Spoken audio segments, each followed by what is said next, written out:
Bukod sa matatamis umanong pangako ni na Senador Rodante Marcoleta at dating Congressman Mike Defensor, nadala raw ng takot si Orly Gutesa. Yan daw ang nag-udyok sa kanya para patutuhanan ang affidavit na binasa niya sa Senate hearing kahit hindi naman daw totoo. Nakatutok si Maki Pulido. Sa affidavit ng dating sundalong si Orly Gutesa na unang iniulat ng 24 oras, mababasa ang abot-abot niyang pagsisisi matapos daw siyang magamit. Para sabihing nag-deliver siya ng male-maletang pera sa bahay ni dating House Speaker Martin Romualdez sa Forbes Park, Makati. Sabi ni Gutesa, kasunod ng pagharap niya sa Senate Blue Ribbon Committee noong nakaraang taon. Tinanong daw niya ang sarili kung bakit niya ito nagawa. Anya, napakabilis na mga pangyayari at litong-lito raw siya noon.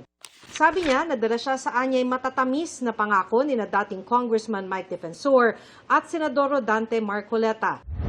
Humingi na kami ng pahayag mula sa kampo ni na Defensor at Marcoleta pero wala pa silang ibinigay sa ngayon.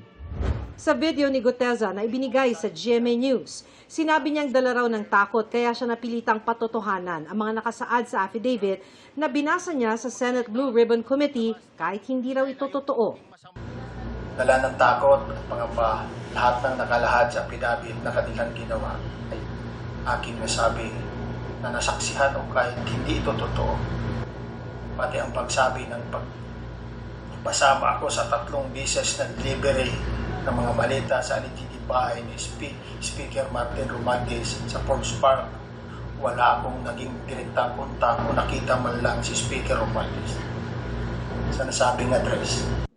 Matapos daw ang kanyang karanasang ito, sabi ni Gutesa, tungkol sa nasabing isyo, hands off na ako.